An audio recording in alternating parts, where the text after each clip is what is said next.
Sure. But she just took it on herself to go in there and volunteer. And the lady she volunteers for, I met her when I was up there one day, volunteers with, she has MS. Mm-hmm. And she is literally wrapped like a papoose in a blanket. Nothing's out except her head.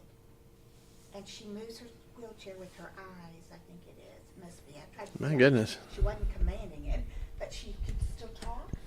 And she just was so intelligent sounding and so, and you know, she was just still just as friendly as she could be. Just nice. That's awesome. Except now I want to take up money for a tree. A Not tree. a little tree, a big tree. Because during the storm, the tree that she used to sit and watch, and that's all she could do, got blown down. And she loved sitting there. She said, I used to just love sitting here watching my birds and the squirrels and stuff at that tree. And she said, and now it's gone. And I was like, Yeah, that's so sad. Yeah, you gotta bring her a mature, yeah, a tree big enough for the 90-foot oak. Yeah, that's what something I like was that. thinking. Just put that sucker right in there. Yeah, Well, I there's a know. bunch that, like, you know, a few months ago, I mean, roots and everything fell over. I think you can just go get one and Stand it up. just plant it right there. No problem. You know, why didn't we think of that plan on where we wanted them? Or some people could have just had Now, there was, come in and hey, Miss listen. Pam, Yeah. there was Hey, Pam. one of the families that we helped. I guess. I don't know. Well, there's a doorstop. Change in what we're doing. You can sit over here with us if you I know the whole gang sitting over on this side of the room. I don't know why. You and I are gonna have to. Because So I know we're gonna have to turn the table a little bit, this is the but we were cleaning out some limbs and stuff for one family, and they were they had it on the video. The house next to them, a tree hadn't completely fallen over, but it was like the roots had kind of come up out of the ground, and it was leaning over, maybe even leaned on the house. I'm not for sure, but it was leaning over some. And when they cut like a bunch of the branches and stuff off of it, I mean, they showed on the video, it just went straight back. The roots went back down in the hole and stuff. It was crazy. And you just So yeah, I think it's I doubt it still lived, but it was like he's like, here, watch this. I watched it on his phone. It's for sure. I mean, it's this huge tree. It just went That's right back. crazy. You know, Yeah. some of those root balls were like more than 6 feet tall, but they were a lot taller. Yeah, And I mean, not for like super tall, but yeah. No, it's gonna be kind of sad this year in like parts of downtown Rogers when the leaves change and there's not going to be leaves to see anymore. So it'll be sad, but that's all right. God's taking care of us anyway. So. We could drive the pig trail like you guys are talking about. We can still see some leaves, just not in Roger. Are you driving the pig trail? Bless. Well, no, I just had heard Garrett Lewis say that Northwest Arkansas wasn't going to have pretty color because it's been drought conditions for so long. Mm-hmm. And so I had said, well, we'll all have to drive the pig trail. That's right. Color. Gotta do what you gotta do. Yeah, I don't think it'll be that bad though, because this is a really wet spring. That's why all the trees fell during the tornado. But like the last month or so, it's been pretty dry. I've been out working in my perennial bed, cutting stuff down for falling. Uh huh. And I had some, little trees that were growing, and I tried to dig them out with a shovel. Uh-huh. The ground is like concrete. Oh, is that right? Hmm. We may not have good colors then. My mom calls those trees bird droppings. Yes, they are. that's what they are. That's what they are, exactly. That's what she calls those trees. Just That's hilarious. Yeah. I think that's probably true though. Yeah. That's exactly what it is. Part of God's design. Yeah. Okay, so we're in the book of Ruth still. And I don't mean that in a derogatory way. I'm just saying, like, that's just to let y'all know. Freudian slip. In case, yeah. Still. I mean, what do we expect with 4 chapters? It's going to take 4 us. chapters, 4 weeks. Well, it'll be 5 if we finish next week. No, it'll be 4. This is the 3rd week, right? This is 3? Yeah, this is part 3. I feel like this is part I thought 3. we took 2, maybe not. No, because when we ended Judges, we just I just mentioned Oh, maybe that's it. like Elkanah's or not 17th is when we really got him. Elimelech's name and all that. Like it was just like, hey, this is what we're going to talk about next week. Let me tell you a couple of things. So technically, this is week 3. Okay. Technically, Well, then we're on par. Right? yeah. Although I think last week you're like, we can finish this. We can make it, right? Did you go in? No, I want to ask you that. If we went in last week thinking, yeah, we can do it. I don't remember. Okay. I don't remember. I don't know. Anyway, I think we did go into last week thinking that we'll be done, and we weren't. Anyway, that's all right. We're in chapter 3. So we've met Ruth.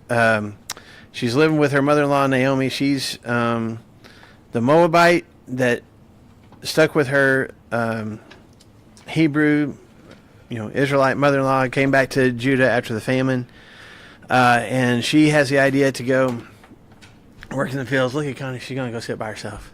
Wow. A little bit. I'm like, It was intentional today. Everybody decided that they just want to sit on this side today, so you're gonna have to sit all by yourself, The spirit's alive and right everybody just look over at you the whole time. So there you go. So anyway, Ruth, as we talked about last week, she had the idea to go out and glean in the fields, pick up the leftovers of all the crops and stuff that are getting chopped down by the field workers, farmers, sicklers. I don't know what you call it.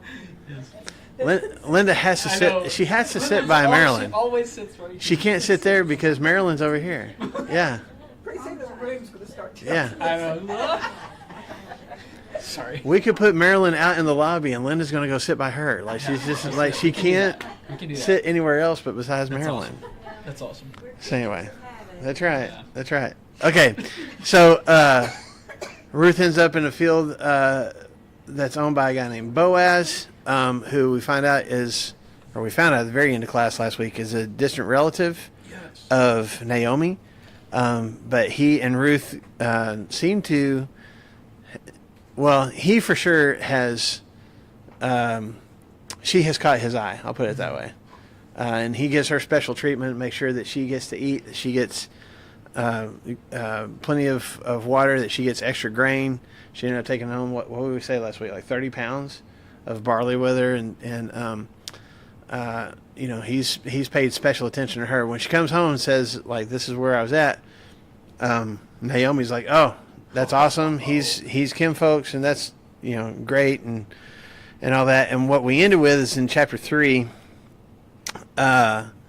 We don't know exactly how long it's still during harvesting season and threshing season, so I would imagine it's been a few weeks. It would take a while they don't have the big farm machines that we have nowadays. It's literally going out by hand with a sickle and cutting these things down, so it'd take a while. So the harvesting has been going on for a while, but then Naomi has this idea, and this is where we left off of class last week. So let's go ahead and just pick it up there again today. So chapter 3. We did talk. We spent quite a bit of time talking last week about the whole idea of the kinsman redeemer, which goes back to the Old Testament law that's in Deuteronomy 25 about the necessity for if an Israelite man dies, his brother is supposed to take and doesn't leave any kids. His brother is supposed to take his wife in and have sex with her and produce children with her that carries on his brother's family name. So we talked about that last week, but also along with that comes some what am I trying to say? Like property transaction that takes place as well, as far as making sure that this person's property stays in his family name. And so that's going to come into play with this plan that Naomi has here. I didn't say that in a very straightforward way, so I hope that's not too confusing. We talked about it last week. Yeah, the whole the guy dies and you can redeem the whole thing, like his lineage, his land, his name is still going to live on, but it's going to be through you. Right, and I think what we didn't talk about last week, and maybe because we were just talking about the marrying the wife and producing children, but there's also some laws that God put in place for his people, specifically about the property that their family or their clan, once they came into the promised land, that property staying within their family. And so, and I didn't write this scripture reference down, so I apologize. Y'all might be able to look it up while we're talking about it. But there's all sorts of laws, like the year of Jubilee. You know, I know what is it? The days of the worship song "Days of Elijah." We talk about this is the year of Jubilee. But the year of Jubilee was actually a time in Israel where it happened every 50 years, where whatever land had been sold for whatever reason from somebody had the opportunity to go back to the original family that owned it. So in other words, if Brandon gets in financial trouble and he sells property, after 50 years, if he's not alive, his descendants can do it. If he's still alive, but he has the opportunity to purchase it back. It gets returned back to the family. And that was two reasons. One, it was, God had kind of allotted land for certain tribes and things like that. But the other piece of it was, again, in a very agricultural, agrarian society, having not just livestock, not just having lots of kids, but having land and having something that says, this is mine and this is where my family lives and these are where we have our roots, figuratively and literally, was important. And so being able to receive that back, it was an act of compassion. It was an act of kindness that God wanted his people to extend to each other. Is everybody with me on that? That's going to become important when Naomi hatches her plan for Ruth. It's not just about finding a husband for Ruth.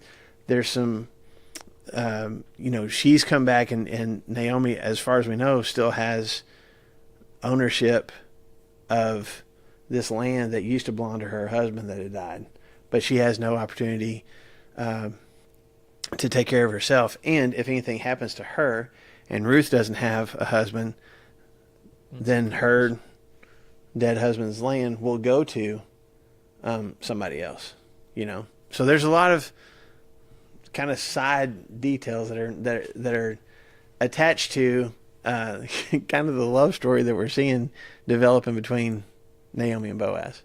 Anything you want? Yes, ma'am. Yeah. I just want to know if I read it right. Boaz's mother was Rahab. That's what it says in Matthew 1. Yeah, that's what I was going back to look at to check on it.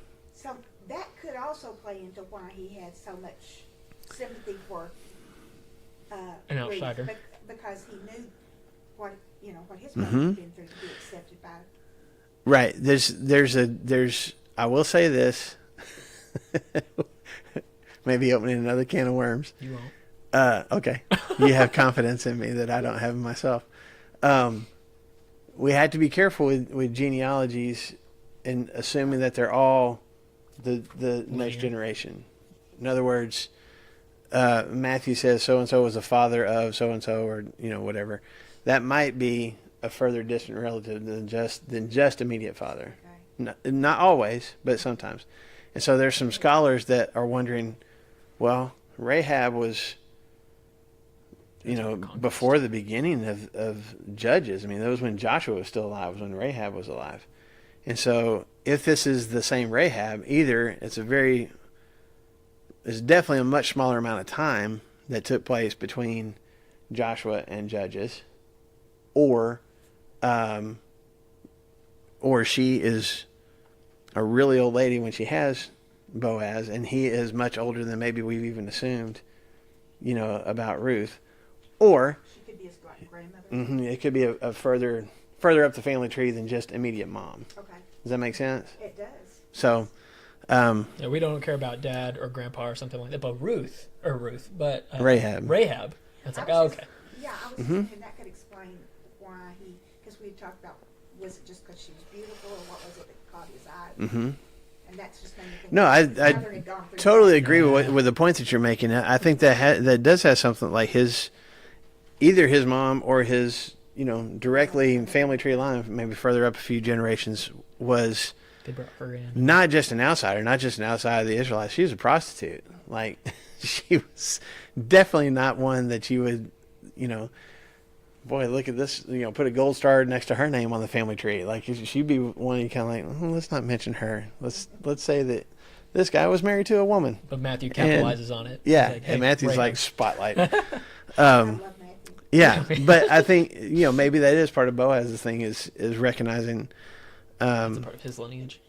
yeah, how special that would be, and how a woman in her position can be doing some amazing things, which Ruth is doing. That's part. I mean, he says to her, that's part of one of the things that impresses him. I have heard about what you've been doing for Naomi, and you didn't have to. You could have stayed home, and that's impressive to him. And maybe it's because his mom / grandma / great grandma, I don't know, is made an impact for the Israelites as well. Okay, so let's look at it here. Oh, Connie's going to have a friend. Yes, we're evening it out. Wow. So, Ruth chapter 3, let's just go ahead and start in verse 1. I know we did a little bit of this last week, but let's go ahead and remind ourselves where we're at. One day, Naomi, her mother-in-law said to her, "My daughter, should I not try to find a home for you where you will be well provided for? Is not Boaz, with whose servant girls you have been, a kinsman of ours? Tonight he will be winnowing barley on the threshing floor. Wash and perfume yourself and put on your best clothes.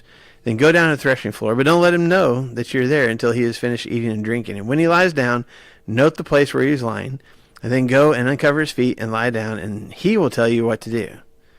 And Ruth answered in verse 5, "I will do whatever you say." So I don't know. She's like, "What? Okay, whatever." Or, anyway, she went down the threshing floor and did everything her mother-in-law told her to do. So at this point, what's the plan? Well, mom-in-law's in charge, which is hilarious. Right. It's the she's playing matchmaker, which I guess is fine. Yeah. But, Pretty yourself up, bathe yourself, put on your best clothes. Yeah, she's like, "I don't want to pressure you. Here's the time and place. You should probably bathe, and let's go for it." Yeah. And Ruth's like, "I mean, okay, And sounds good." he's at the threshing floor winnowing barley. So, I mean, what are we talking about? What's going on? What's the whole threshing floor? Is that where they separate the grain from the wheat? Or Yeah. So sometimes it was in kind of an open area because they would have animals that would go in and Tread. yeah, either tread it or push the millstone around that's grinding. Sometimes it was just people in there doing that themselves. A lot of times it's some kind of enclosed area, and it might not have a roof over it. It might, different kinds of people did different kinds of things. But think of probably a fairly large room that he's in, and that he and other people are working on, threshing this grain, getting the grain separated from the chaff, so that they can get it, ready to store and to use and whatever else. So this is, again, I don't know how much farming experience you guys have, but especially I have none. But especially back in this time, this was he would be doing this with his workers, but it was tedious work, but it was also at the same time, it's like celebratory work. Like at the end of the day, after a hard day's work, we're going to eat, we're going to drink because we've been working hard because of this just nasty job that you're doing all day. It just, you got, I guess, barley dust all over you, and just, you're dirty and sweaty, and you're going to eat and you're going to drink, and you're also thankful. Like, look how much God has blessed us with, this crop that we brought in. So it's a hard work, yet at the end of the day, festive time. Yeah. Does that make sense? And it should be, because what has plagued the land up until this point? Famine. A literal plague. Yeah. Famine. Yeah. And so I don't know if this is the first harvest since then, but if it was, it's like not only are we celebrating, but like God has remembered us. This is awesome, and so you would celebrate after the end of a really good day of harvesting and stuff too. But like, yes, Woo-hoo! Yeah, we are no longer in a famine. There's like sleeping there next to all of the things that will become textiles for them, and right. It's a really good moment. Yeah. What are you going to ask? Boaz is fairly well off. Seems like it. Why didn't he just celebrate with them and then go home and take a bath and sleep in his own bed? I mean, You think? he had I guess- servants and workers to keep an eye on things. Mhm. Why did he stay? Well, the question being, why did he stay? Why did he stay at the threshing floor? Because he could have left. Well, it seems like, first of all, he doesn't have anyone to go home to. I mean, as far as we know, he's a single guy. He does have a bed. And I'll just be honest with you. I mean, he's just maybe just kind of a guy. Like, I'm just gonna. I had a clean mat, at least, at home. If he's a bachelor, though, how clean is the mat? Let's be real. There are no throw pillows. He washed his sheets once a semester. Yeah, Once a yeah, exactly. semester. That's what I did. God. Maybe it is a camaraderie thing. For sure, Of, I like, think it is. I'm with these guys. He was whenever he arrived and said, "Hey, Bless, like he's got some clout with these guys, and this is a big deal. He's sleeping next to the big Grange, just like all of them." And it's kind of like, man, that's a good question. But there's some people that just like, you know, I mean, even nowadays, well, what's coming to my mind is a scene from the TV show Yellowstone. When they're going out and, you know, going out in the range and getting all the cattle, and they take the tents and stuff with them. Well, they got a big house to sleep in, but they're going to go sleep in tents. I think there's sometimes, maybe it's a male thing, maybe it's just maybe it's not gender specific, but just, it's a time where, and let me interrupt myself. I don't know how close his house is to this property, Yeah. too. You know, this may be, you know, huh? Need to be grounded a little Yeah. bit. Which Plus, is what, if he's been drinking, he may not have been able to make it home. it says he was in good spirits. And, How good of spirits are we talking about here? And whatever it is, Naomi kind of knows, and that's what I think it's like the traditional thing. Like, hey, we bring in the barley, we thresh he's it, gonna we be get there. drunk, we pass out, and like she knows where he's going to be because she tells Ruth to show up there. Yeah. So- there was an expectation of like, no, he's going to be there for sure. Yeah, yeah. So I think it's just kind of an understood thing. This is what, at least in the area of Bethlehem, this is what these guys do. You know, for whatever that's worth. So. And that's what he did. Yeah, so Ruth shows up, but apparently, like everybody else is gone, you know, or at least in a different part of the threshing room than him. She hides herself. Let's start in verse 7.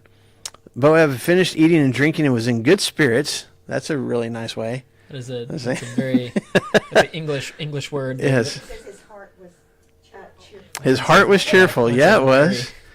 Yeah, it was. He probably couldn't have made it home. He went over to lie down at the far end of the grain pile. Not in the middle of the bunch, but kind of at the far end. Yeah, we're going to go off. He's going to be off by himself. Ruth approached quietly, uncovered his feet, and lay down. In the middle of the night, something startled the man, and he turned and discovered a woman lying at his feet. Whoa! That's so weird, you know. And you know, you can kind of imagine him being like, "Well, you weren't here when I fell asleep, right?" Like, you know. And this is the end of Naomi's plan. Remember, it's like, hey, go and do this, and she does all that, and he wakes up, and Naomi's like, and then just whatever happens. He'll tell you what to do. So imagine Ruth, man? like, this is the end of the plan as far as she knows. She doesn't know what's going to happen next. What do I So, you know, for him to do it. who are you? He asked. Verse 9. I am your servant Ruth, she said. Spread the corner of your garment over me, since you are a kinsman redeemer. Okay, so exactly what's going on here? Look at this. Look at this right here. What? Can you see that? And that whole thing is Yeah, about that. that's about that. Yeah, go for it. No, it's Go going for to it. take too long. Marry her. Do you want to? The note in my Bible said that was a pledge that he would marry her. About putting the corner of his garment over her? Yeah. I will tell you this. So we can get into your notes. You can share some of it. It's How long do you fine. want to spend on it, though? All day. So this is one of those things you can Google it. You can read physical book commentaries. There's all sorts of opinions as to exactly what is going on here. Why uncover his feet? Why it Lay just seems down, kind of weird. And don't wake him up. there's different rabbis that have different opinions. There's different, scholars nowadays have different opinions. So probably the two predominant opinions. One that's a little bit has gained more traction recently because it sounds more scandalous. Is that uncovering his feet is a euphemism for uncovering more than his feet.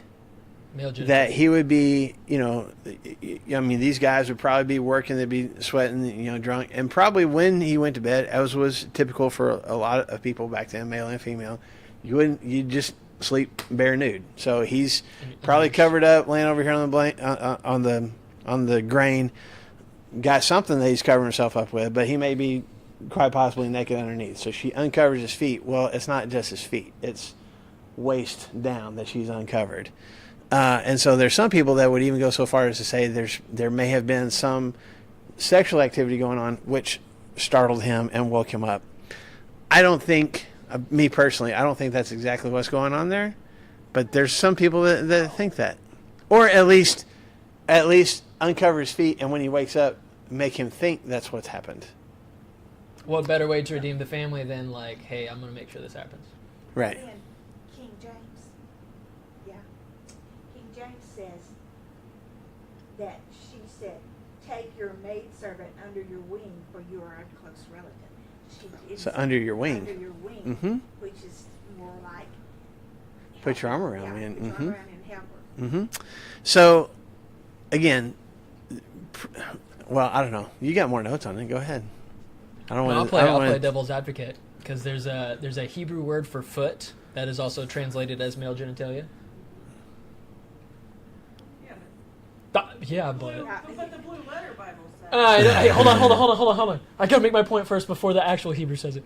And then, so uncovering. I mean, all over the Bible, you say, "Hey, uncovered some kind of nakedness or something." Mm-hmm. There's some sexual stuff there.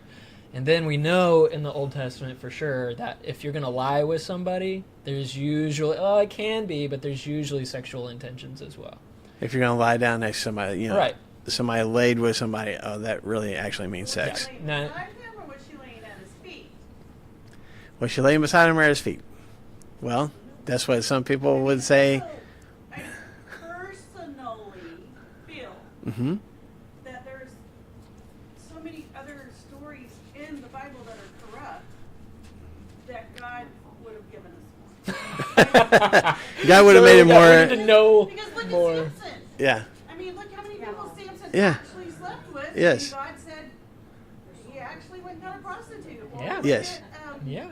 um, Yes. The last book, not the last book, but the next book of the Bible, and the Hagar.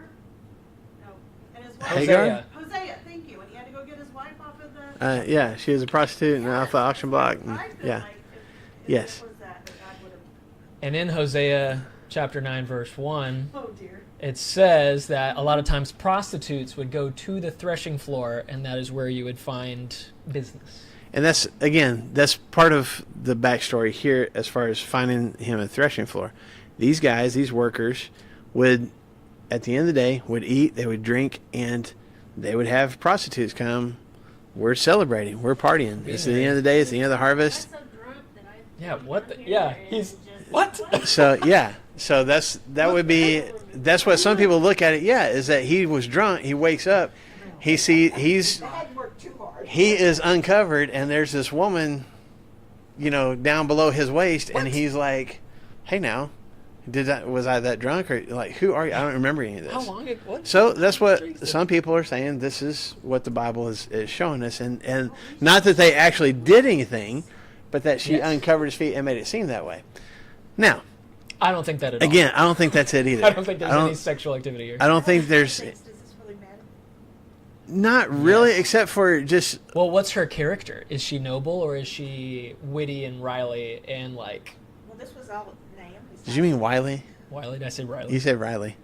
Wiley. Make that W sound. Yes. Yeah. But, I mean, this was all Naomi's plan. It wasn't hers, so it's not speaking Right. anything to her character. She's just doing what she's told. That's true. It's again. I think because Scripture says something startled them. I think that she probably did. Well, she did. She uncovered his feet. I don't know how far up his legs she uncovered his feet. But I would think that that would be part of the reason. He's sleeping outside. He start to get cold or something, like just something kind of startled him, and then he sees this woman. Now I do think there's something to be said for he's probably, I mean, for her to say spread the take me under your wing, spread the edge of your garment over me, for you are my kinsman redeemer. Well, that kinsman redeemer would be the person who would be in charge of having sex with his brother's wife to produce more kids. And so she's like, you're a kinfolk, and you need to It's the pledge. fulfill the Like Phyllis requirement for me. You're a good noble man. You need to fulfill the requirement for your relative who hasn't been able to have kids. And so even if there was nothing sexual that happened, I mean, you can assume there's at least some intimacy going on here for him to put his blanket over her when there's honestly a good possibility he ain't got nothing on underneath. there's definitely some intimacy here between the two of them. Yeah. I don't think that there's any actual sexual activity happening, Yeah. but there's the potential, going back to what you were saying just a second ago, Lou, does this matter? There's the potential for scandal here. But it's also, they're kind of off by themselves. Nobody else is seeing this. It's them, but it's Ruth with the urging of her mother-in-law kind of, I think, spurring forward. We already talked about last week. It seems like Boaz is attracted to this woman already. He's doing awfully kind things and compassionate things for her. He's impressed with her. And it's almost like a way for her, in a culture where women weren't supposed to be very forward, for her to say, hey, You can help me out. the door is open. You can make this happen. It would, like, we want to be in this relationship. You want to be in this relationship. Like, it's okay. Yes, ma'am. So the chances are, while this was going on, the rest of the men had prostitutes, so that they're Quite possibly. Or they've left and Boaz is here by himself. There would be somebody, maybe a couple of guys, that would stay in the threshing floor no matter what. Not just because they were drunk, but because people would come in and steal. Like, it'd be really easy for people to grab bags of harvested barley and take it with them. So, And there's still guys there, which is at the end of this conversation. They're like, hey, we need to be a little quiet about this. so maybe they're outside or maybe they're somewhere else because he's kind of off by himself. So Ruth has hidden herself where nobody else has seen her, as far as we know. And maybe they had prostitutes that they were sleeping with, or maybe just a bunch of them were, it's like, I don't know. When you got, it's well, no, but even like lock-ins and stuff, teenagers throw a sleeping bag just about anywhere, and they're scattered around probably at different places. Up until this point, though, Boaz has been portrayed as a man of noble character. Mm-hmm. And so has Ruth, So too. you wouldn't think that he would step out of character. Right, right. And he looks at Ruth as a woman of noble character, Mhm. taking care of Naomi. So you wouldn't think that there was hanky-panky going on. Right. That's a Again, clean- I don't clean think word it's for it. yes. There's no hanky-panky There's going no on, says hanky-panky, Phyllis no. Howard. I don't think there is either. I don't think that's what's being implied. I do think there is. How else? I mean, Ruth can't go up to Boaz in public and be like, "Hey, You can redeem you should marry me." Like that. That wouldn't be acceptable either. So, I think this is part of Naomi's thing. Is like there's a. I don't even know the adjectives I'm looking for. There's just a certain way to do this where it doesn't arouse a lot of suspicion. It doesn't break norms. social norms and stuff like that. But we can go ahead and communicate to Boaz, like, and it's also like, I mean, what if he reacts like, "Get out of here! I don't want to have anything to do with you." Okay, well then we know She he's. This isn't what I thought it was. So it's a way to kind of find out exactly how he feels about her too. It's like a bold submission. But Naomi expected something to happen. Otherwise, she hopes so for sure. I think the signs, like any good mother-in-law and other matchmakers in this room. Why are you looking over here? I'm not looking at you. Other matchmakers in this room. There's probably some signs and stuff like that are like, gave her some extra provisions, gave her 30 pounds of grain, said, hey, don't let other men touch you. He told, like, there's some protection and then, like, all of this stuff. And she's like, she gets to eat her meals with him at lunchtime and stuff. And I think that Naomi's seeing, like, okay, there's God in this and he's in it. And she's like, okay, I think we can take a pretty bold step in submission towards this. And I betcha if he is a noble man, he's not going to be like, what are you doing here? Get out! Embarrass her, like the whole thing that even if he would, he'd be like Joseph and divorce her quietly. He'd be like, hey, this is not, you misread the signs. Like, please get out of here. Something. Yeah. Naomi's like, I think this is a risk worth taking. Yeah. I think. So, yeah, it was all kind of Naomi's idea with the hope that he was going to react this way.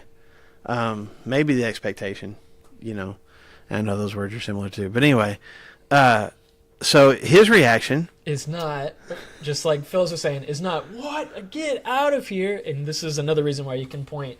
I don't think that there was any sexual activity happening. "The Lord bless you, my daughter," he replied. "This kindness is greater than that which you showed earlier. You have not run after the younger men, whether rich or poor. And now, my daughter, don't be afraid. I will do for you all you ask. All my fellow townsmen know that you are a woman of noble character. Although it is true that I am near of kin, there is a kinsman redeemer nearer than I. So stay here for the night, and in the morning, if he wants to redeem, good, let him redeem. And if he's not willing, as surely as the Lord lives, I will do it. So lie here until morning." Okay, so real quick, he has responded like, hey, like, it's impressive to him. I mean, this is definitely open flirting on her part. Uncovering his feet and, hey, put your blanket over me, and I want you to be the one to redeem me, and I want you to be the one to fulfill this transaction, for lack of a better word. And it's impressive to him, and this goes back to what we were saying before, where he's called her his daughter and stuff. We don't know the age gap, so this goes back to your question before, Ruth about Lou, about Ruth and Rahab, and Boaz and Rahab. Maybe he is an old guy. Like maybe he had even had someone before. We don't know for sure. As far as we know, he's just the golden bachelor. I mean, he's an older guy who has never married and never had kids, as far as we know. But the age difference is significant enough that he's like, it touches his heart that she hasn't tried this kind of ploy with guys who are younger. And like she is pursuing him as much as he apparently wants to and has wanted to pursue her. But what's the problem? Okay, so again, we don't know exactly where, cousins and uncles or whatever, but there's somebody closer to the trunk of the family tree, I guess, than he is. And so they have the opportunity to be the kinsman redeemer. So what does he say to her, though? I want to talk about it with him in the morning. And what? Just stay here. Yeah, but before that, what does he say about... If he won't do it. I'll do it. Okay, but as surely as the Lord lives. Okay, but before that, if he wants to marry you and be the kinsman redeemer, great. If you're Ruth and Boaz says that, what are you thinking? Ah, come on. Well, I don't want the other. I don't even know who the other guy is. I don't want the other guy. I'm here at your feet, man. Like, So I think there would be a little bit of trepidation on her part. Like, hey, this plan has the opportunity to kind of go sideways on us here, and I end up marrying some guy that I didn't want to have anything to do with, and the guy that it seems like she's falling in love with, he goes on his merry way. So I think there'd be a little bit of her is like, what now? Who? What? Another dude? Great. And he's like, yeah. And he's like, but if he doesn't, I'll take care of it. So, all right. What She's a still, good dude, though. yeah. Yeah. Okay. So she laid at his feet until morning, but got up before anyone could be recognized. And he said, don't let it be known that woman came to the threshing floor. So again, if a woman did come to the threshing floor back in this time, it was usually for prostitution purposes. He doesn't want her to have that kind of reputation. So make sure to send her home. And don't send her home in the middle of the night either, because... Dangerous. Huh? Dangerous. Dangerous, especially in this area. There's no telling what could happen to her. So stay here till morning, but let's leave early enough that nobody sees you. Verse 15, he also said, bring me the shawl you're wearing and hold it out. When she did so, he poured into it 6 measures of barley and put it on her. And then he went back to town. When Ruth came to her mother-in-law, Naomi asked, how'd it go? How'd it go, my daughter? Then she told her everything Boaz had done for her and added, he gave me these 6 measures of barley, saying, don't go back to your mother-in-law empty-handed. And Naomi said, wait, my daughter, until you find out what happens, for the man will not rest until the matter is settled today. So in Naomi's mind, done deal. We got this taken care of. You just need to wait. Just, our vernacular nowadays, just wait for the phone call, wait for the text. He's going to get back to you. And again, he's like, well, there's another guy, so he may take care of it. I feel like Naomi's like, even if there's another guy, he's going to figure some way around this. Like, just, we're on the right path here. Well, if she trusted God, and then she would believe that God was going to do the right thing. Yeah. So it would be a little easy. Yeah, but you mentioned her trusting God. Look at the pendulum swing. Yeah. You know, it was. We don't think God. We honestly, we struggle to trust God to bring us through this famine. So let's move to Moab. Right. My husband dies. My 2 sons die. I've got nothing. Maybe I'm being punished for my lack of faith. I don't know. I come back home. I'm completely destitute. She would have to be struggling to believe in God. She's bitter. God has dealt with her bitterly, but she's also bitter too. And then this starts happening. Like all of a sudden the clouds start to break. Light starts to shine through. We got Boaz. Oh, he can actually, not just marry my daughter-in-law. He can maybe rescue us and take care of us. And so there's definitely a shift, I think, in Naomi's faith that you see going on here, besides what's going on with Boaz and Ruth. I had just 2 things to mention. Go for it. She sent her 6 portions or measures of barley because what had Boaz told her? Don't go back to your mother-in-law empty-handed. That's a good dude. Mm-hmm. Hey, after all of this, I'm going to send you home with leftovers. Not even leftovers. I'm going to, here's more. Here's more food. Here's more good For stuff. your mother-in-law. Yeah, not just for you, but for your mother-in-law. Yeah. And remember that scooches us back to whenever she came back into the city, that she said, God has brought me back empty. God has brought me back empty. And then here is another, just like Marshall was saying, here's another, no, you're not going to be empty. I'm not going to send you back to your mom empty-handed. Mm-hmm. And so it's like this physical thing, but it's also this spiritual thing too. Because that's what he says. Listen, if he's not willing to do it, as surely as the Lord lives, I'm going to do it. So he's like, hey, listen, you're never going to be empty again. And she says that at the end. Wait, my daughter, until you find out what happens. For this man will not rest until the matter is settled. Yeah. That's pretty cool because what was the first sentence of chapter 3? She's going to try to find her a home for her. And find you a home. And there's another word for home there too, which is security. Mm-hmm. Well provided for. Mm-hmm. So that word, home, security, well provided for, is the Hebrew word for rest. We talked about that last week. Mm-hmm. Yeah, just a little bit. And that's the exact same word that she says right here. The man will not rest until the matter is settled. Yeah. And so the rest that Naomi was looking for Ruth was security, a home, marriage, the possibility of a future. That's that kind of rest. Mm-hmm. And Boaz is not going to rest until she finds rest. And so there's the little bookends of this chapter are we're looking for rest, and Boaz says, I'll make sure you have it. I'll make sure you find, whether that's with me or somebody else, I'll make sure you have it. Yeah, and that's why the noble character, I don't think there's any sexual stuff with this because this guy, he's too good. Yeah. Well, He and says she's virtuous. When he called her Yeah. virtuous, she Yeah, just kind of Yes. just came in and yes. not Yeah, today. yeah. Took his robe off and did some things that she shouldn't have. So, yeah. So, to your point, though, with the wrestling, that's what she said when she was going to go back home. She's telling Orpah and Ruth, y'all need to go back to your people so that you can use that. She used that word there, so that you can find rest, so that you can find a home. So, I like the bookends thing. Here, the whole reason that Ruth was with Naomi in the first place was she was abandoning that hope and that expectation of that rest and security. And now Naomi's like, I think we're gonna find it. It's and happening. he's not going to accept it for himself until he provides it for you. The sun is shining and it's very bright. Okay, And warm. we can do this. We got time. We can do this. Chapter 4. Meanwhile, Boaz went to the town gate and sat there. And when the kinsman redeemer, so we don't know who this guy is. We don't ever get a name. It's just the closer kinfolk.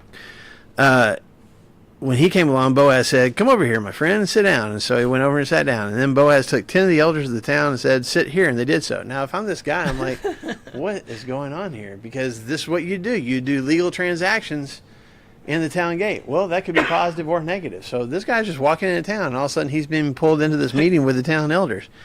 My only experience of that was being pulled into the principal's office when I was younger. And, Sit down with his teacher. yeah, sit down right here. Like, oh, what do they know? I don't know what they know.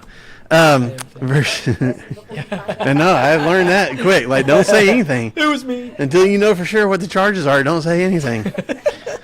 Then he said to the kinsman redeemer, Naomi, who has come back from Moab, is selling the piece of land that belonged to our brother Elimelech. I thought I should bring the matter to your attention and suggest that you buy it in the presence of these seated here, in the presence of the elders of my people. If you'll redeem it, do so. But if you'll not, tell me, so I will know, for no one has the right to do it except you, and I am the next in line. So what's Boaz's plan here? Kind of forces this guy's hand. Mm-hmm. You're going to do it. Make a decision. Yeah, right now. Well, Yeah. and he told her the night before, hey, there's somebody closer. Like Boaz, again, noble character, but he's also kind of got a plan in the back of his mind too. But he's going to make sure that, like, he wants to do this for Ruth. He wants to do this for Naomi. But he's going to make sure that there's nothing, nobody is going to be able to point to him and go, hey, you didn't do this right, or you superseded this guy. Like, this wasn't a legal transaction. Everything is going to be above table, where there's no chance that anybody can come back later and go, this isn't right. You know what I'm saying? Which the He's got all those nobility, witnesses with those elders. Mm-hmm. the sandal thing. At this point, he's only talking about the land. Right. There's a little bit of manipulation here, too. There's a woman attached. Yeah, yeah, yeah. He didn't mention that part yet. So, hey, this land is coming up for sale, and you're the next in line. I mean, I'm after you. So if you don't want it, I'll take it. But, you know, if you want it, I thought I'd let you know. Everybody in Bethlehem rejoiced with her return, so surely he knew, the other one knew about her. Well, but that's a good question. Would he have known? It's kind of hard to say because it seems like who knows where this guy actually lived or how close to town they lived, because it's like, hey, Naomi came back. So maybe this guy didn't know. Or maybe he didn't know what had happened to the land because they've been gone for 10 years, you know, at Maybe he least. didn't want to start the sandal process that we talked about 2 weeks ago. Yeah. Yeah, that was the other piece. If y'all forget about that, Did you say if the guy won't fulfill his duty to his brother's widow, supposed to take one of his sandals and spit in his face, and then he will be known as the one with one sandal from then on. Yeah, the sandalless one. family of the Yes. unsandaled. So, but yeah, all he mentions at this point is property. So again, noble, little hint of manipulation here, but you know, he's kind of guiding him down the path. So the guy's reaction there in verse 4 is what? Awesome, yeah, Dang I'll redeem it. Sure. Oh, man, you're watching the Hallmark and you're like, no, everything is a lie. Ruth is going to end up with this guy, but she Unfair. loves Boaz. Oh my gosh. Y'all watch too much Hallmark. No, we just assume that's what they say. I don't know. Canceling my subscription. That's right.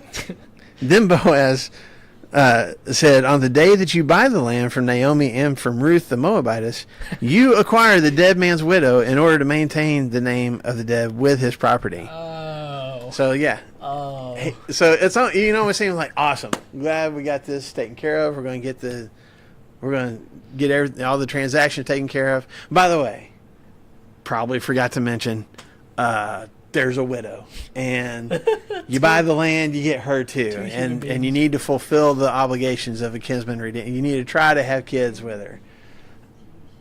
So if you're this dude that who knows why he came to town in the first place, but all of a sudden you've been pulled into this and like, okay, well I suddenly have an opportunity to buy some property. Awesome, yes. Along with the property, you get this woman, and you're going to have to produce children with her. Carry on the family line and give it back. Hold on now. Oh. Yes. Yeah, exactly. So, yeah, because whose property was it? Here's the whole thing about it. Whose property was it? That's Naomi's. Okay, it's Elimelech's, which was married. He was married to Naomi. So when he says you get the widow, which widow is he talking about? He's talking about Naomi. You get Naomi. Now, if Naomi is beyond childbearing years, then you got to do this with Ruth. Okay? So yeah, he gets whichever way you want to look at it, the girl and her mother-in-law, or, you know, this woman and her daughter-in-law. Anyway, he gets these two women along with the property. That's too much for this guy. Yeah. At this, verse 6, the kinsman redeemer said, then I can't redeem it because I might endanger my own estate. How is he going to endanger his own estate? Was he, did He had to have had other family. We don't know anything. We don't know any details about him except he's got property of his own. So I'm sure he's got some kids and stuff of his own. Because again, he mentions his estate. Why is buying this land but also getting Naomi and Ruth in the process going to endanger what he already has? Too much of a financial burden for him, maybe. Okay, could be too, because he's got to take care of them now because they can't take care of themselves. So financial burden. Anybody else? Too many ladies to juggle. Too many women to try to keep up Becomes- with. Gets a little murky with more. This one says, lest I ruin my own inheritance. So Oh. if it's a matter of passing it down from father to son all along, Mhm. and he has his own sons Mm-hmm. already, this is going to throw a kind of kink in the work because He's got this other land too. yeah, Right. because then he's going to have another son by one of these two women, and Yeah. So it makes it more complicated if you have more heirs, first of all. And other ladies. Also, who knows how many kids he does have at this point? So if he doesn't have any sons, who is going to end up getting his property if this transaction goes through? Who gets his property when he dies? Naomi's family. I was like, wait a second. I got my own family over here to worry about. Now I'm bringing this other thing in here, and it's going to complicate it. Well, technically, wouldn't he have to marry both of them? Both Naomi and Ruth? Yes. No. Just Naomi. No, just Naomi. Because who's related to him? Naomi is. Okay, so But she's overseeing, she's taking care of she's almost become like the servant of Naomi. And Naomi has had, yes. okay, so that's the Al. So Naomi is probably past childbearing age, but because she is, I guess, in charge of her, and would have some authority over her daughter-in-law. Anyway, but Elimelech, he had two sons, right? He's dead. So they would be in charge. So all we have of Elimelech and Naomi's descendants is Ruth, because she was married to one of the sons. So he'll get both. Both women will become part of his household. But he doesn't have to marry Naomi. Well, Have to marry ye- Ruth, but not Naomi. yes, because Naomi's past childbearing age, and so Ruth would become the one because she can still have kids. So is that across the board? Any other, I mean, Probably so. anytime the widow is, she's out of the, This is like here's the rule, but here's the situation and here's the situation. And it's Yeah. like, oh, okay, this is very semantical, like situational. Is what I mean. I thought the idea was is to take care of the widow. Well, the idea, first and foremost, is to produce heirs, so that the heirs can take care of the widow as It's not well. like what the Indians did. They just set the old woman on a thing and let her drift out of the river. Well, Out of love. Yeah. not totally, because God was very specific and got very angry about Israelites who didn't take care of their parents. So even if he's going to marry Ruth, he's still obligated to take care of Naomi too. Yeah. And that's what. Ruth would not have agreed to leave Naomi. And do it. Oh, She for would sure. agreed to leave her for her own For sure. family. Yeah. But it's part of, as weird as it sounds to us, it's just part of the whole transaction. Like, if we're going to sign this You contract, can do it right. here we put in all the coordinates and the plots of the land, and also like here's clause number A underneath the whole contract, and like Ruth will be. you got Ruth and Naomi too.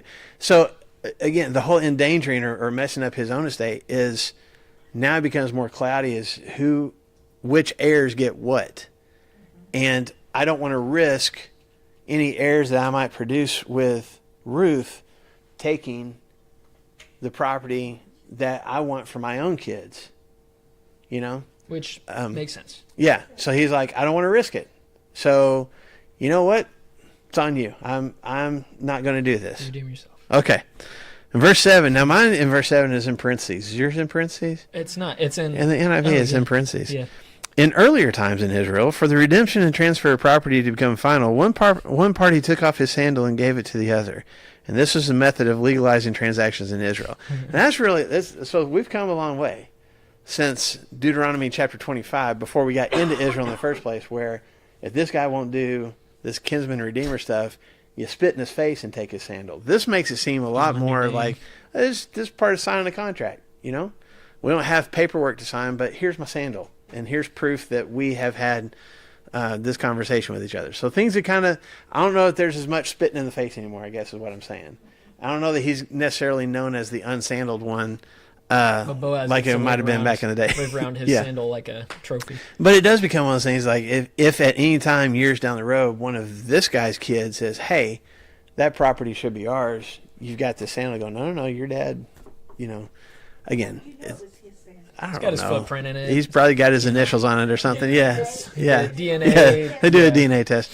So the kinsman redeemer said to Boaz, buy it yourself. And then he removed his sandal. And Boaz announced to the elders and all the people, today you are witnesses that I have bought from Naomi all the property of Elimelech, Kilian, and Mahlon. I have also acquired Ruth the Moabitess, Mahlon's widow, as my wife in order to maintain the name of the dead with his property so that his name will not disappear from among his family or from the town records. Today you are the witnesses. And the elders and all those at the gate said, we are witnesses. May the Lord make the woman who is coming into your home like Rachel and Leah, who together built up the house of Israel. May you have standing in Ephrathah and be famous in Bethlehem. Through the offspring the Lord gives you by this young woman, may your family be like that of Perez, whom Tamar bore to Judah. Which is a scandalous story in and of itself. But hey, okay, all Why did we right. include that in there? Yeah. So everybody's all for it, and it is interesting. Again, like it works out better for Boaz too, because as far as we know, he doesn't have any other heirs. So now he has acquired even more property for himself that he can eventually give to his kids. Plus, he gets to marry this woman that he's fallen in love with anyway. So yeah, it is a Hallmark ending. It's just like yay, the. If Boaz and Ruth, Mm-hmm. okay, so they have a child. Mm-hmm. Does he get Boaz's property too? Mm-hmm. If Boaz doesn't, and as far as we know, he doesn't have any other heirs. Okay, so then if they had another child, now the first one has to take on the name and all of the Mhm. dead husband. Mm-hmm. So would the second child be considered Boaz's first child, or would That's a it? good question. yeah, in the I year don't know of exactly Jubilee, how that would works. they just divide it out again? Maybe. I don't think I that have would no be the idea. case. That's a good question. I don't know. I don't know. We're done with Ruth. I'm trying to wrap this up. Yeah. Well, we got 2 minutes left. I'm trying to get through this. No, that's a good question. I really don't know. I feel like this is kind of one of those things, again, since he doesn't have any heirs already, it just kind of, we don't have, well, but it is the descendant of Elimelech and Mahlon. I don't know. For It's a this good question. property. I have no idea. Yeah. I'll see if I can find out. Okay, just Okay. curious. And there may be no answer. I don't know. Just suffice to say, it seems like everything's worked out. Everybody's happy at the Hallmark movie. Everybody's Yes. happy. So Yes. I think Boy. Ruth is really happy at this point too. Verse 13, Boaz took Ruth and she became his wife, and he went to her, and the Lord enabled her to conceive, and she gave birth to a son. And the women said to Naomi, praise be to the Lord, who this day has not left you without a kinsman redeemer. May he become famous throughout Israel. He will renew your life and sustain you in your old age. For your daughter-in-law, who loves you and who is better to you than 7 sons, has given him birth. I guess that's a compliment. And It should be. it right? should be, because who has gone out of her way to take care of Naomi? Ruth has. Way unnecessary. Whose job in the Israelite community at this time was it to take care of their moms, the sons? And so they're saying, it's a way of saying, this daughter-in-law of yours has gone way above and beyond taking care of you. And so we hope that God will bless you and her because of it. Naomi took the child, laid him in her lap, and cared for him. So, doesn't even the women there said Naomi has a son. So, yeah. Naomi's like, okay, grandson, but yes. And they named him. Yes. Right. They named him Obed, and he was the father of Jesse, who was the father of David. Awesome. So, and then they give you kind of the family line there at the end. So everything works out. Everything is great. Two things Yes, ma'am. before we Go for it. First of all, Boaz kind of changes it a little bit here. Verse 9. Oh, wait. About Verse 10. So he says, moreover, Ruth the Moabitess, Mm-hmm. the widow of Malon. oh I have acquired as my wife. So he knew he wasn't gonna have. He knew that he wasn't gonna have to. Do anything with Naomi. Yeah. Yeah. Mhm. And he knew the other guy wasn't either. and he Yeah. said it out loud. Yeah. And by the way, and then the other thing is, so mine says that Naomi became a nurse to Obed, Yeah, I think that's what's being implied. Like like a wet nurse. If she still had that ability, I'm sure. I don't know. The question being, was Naomi a wet nurse? I don't know. or would it be more? If that's the case, then she was still a child. Yeah, that's true. Well, but then That's true. again, the wet nurses were so very common. Maybe even beyond childbearing, they were Maybe. still wet nurses. I think she's just. I think the bigger implication is she just cared for him. Like, It's kind of like a- Yeah, they yeah. had a baby. Yeah. And this is a society that was like, I think at least now. Sorry. you're good. At least now, what every like baby in our culture is like very individual. Like mom takes care of them. We don't have this like, let me teach you how to breastfeed. Let me show you how to do these things. And there's a little bit of that, but in other cultures, and I think this culture for sure, there was a lot more involvement of like mother-in-law being very, very like hands-on, the community being very hands-on. It was like a community upbringing of this child. Much more tribal. Tribal instead of the what we have right now of like I can do this on my own. Individual I'll watch, families. Yeah, I'll watch a YouTube video or I'll bring a nurse. Lactation. Yeah, yes, somebody to come in and teach me because it's like my family isn't prepped to prepare to do that. So I think that this is a lot more. I don't know about wet nurse. I'm not sure. But Yeah, I wouldn't think so if she's already, because I mean, she They would've even mentioned it. tells, Has childbirth. right? She even tells Ruth and Orpah that like nobody's going to marry me. I can't have kids. You guys, I can't produce sons for you. And even if I could, they'd be too young. So Wait I think forever. I think it's already been established that she's beyond that. But as much as she can be the surrogate mom for her grandson, she's going to be. Cool. And they're okay with that. So, Actually, he is her grandson because he's taken the name and the property of his father. Awesome. absolutely, absolutely. Okay, now, verse 18, Uh huh. well, it starts in 17. Once again, it goes through that genealogy, though. And Right. It says that, only this time it says that Obed begot Jesse and Jesse begot David. Uh-huh. But that's not what I wanted to do. But you're talking about like Salmon, the father of Boaz, Boaz and Boaz begat. right? And in Matthew chapter 1, it says that Salmon was married to Rahab, and Rahab was the mother of Boaz. About, but it still says Mhm. the same, because it says Rahab was the wife of Salmon. I'm saying, I do want to say, like, if we look at, and I said this when we started the study of Judges, a lot of times we look at Judges as being like this 400-year period. If you take the Judges and see how long they judged and line that up one right after the other, you can come up with about 400 years. But if we think of it more as these guys are judges in certain territories and maybe some of their judgeships overlapped each other, you can condense that time down. And so could it be possible that, again, if Boaz is an old man and his mom was older when she had him, is there a mathematical possibility that, she had him at a very old age and he was older at least, when he married Ruth? Yeah, you can make that leap. I don't want to say leap, that's not, but you can make that connection for sure. I think it's interesting. Yeah. It is. That's why It that's is. why it's fun to study. Yeah. I think. But I think I don't think it detracts from the accuracy or the truth of Scripture to even just say like this is the family tree, even if it's not necessarily the very next generation. So, Best part is the very last word, and mine is David. And you're like, oh, here it comes. whoa. Yeah. Which is what we're going to talk about next week, right? Well, Beginning of yeah. The Last Judge.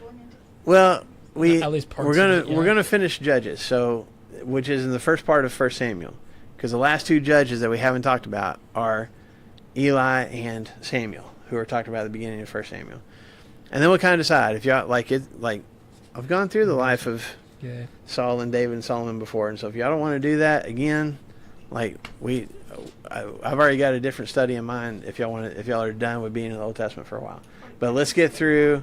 I'll tell you, but let's get through the first few chapters of 1 Samuel and talk about both Eli and Samuel as judges, and then we'll go from there. Well, this was a good break from all the bloodshed heard. That Ruth was? Oh, yeah. That's why God put this Hallmark movie in the middle of Yeah. it. That's right. Two. That's right. People John- are like, John I Wick can't take or anymore. something crazy I can't to take Hallmark. anymore. Here's a love story. Oh, thank Oh, you. thank you.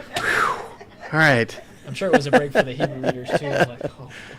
Yeah, but I think that's like how did Judges end?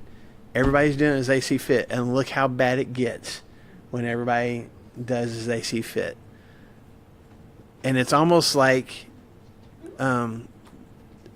it's not that God wasn't doing stuff for his people, but it's almost like, okay, as dark and as just disgusting and depraved as everything seems, God's still doing some good things. Look at what's happening in the middle or right after Benjamin almost gets obliterated because of all that mess and the war and everything. Look what God does next. And there's a light at the end of the tunnel. Things are going to get better. We've gotten down to the depths. We've gotten to almost as low as we can get. Now God's going to start bringing us out of it. And looking for, and I think to your point, that's why he mentions the genealogy there at the end of Ruth. Like, just look and see what's on the horizon. It's the next thread to grab onto. Mm-hmm. Because he doesn't say anything about Saul at this point. He's just like, hey, by the way, David's on the way. Look at what God is doing. God is still providing. God is still taking care. God is still compassionate. God still has a plan. And you see that thread running through this whole book, even when the people in the story themselves don't recognize it, which tends to be our problem too. So anyway, okay, done with Ruth? Yes? Woo. All right. Good So we'll start with Eli next week.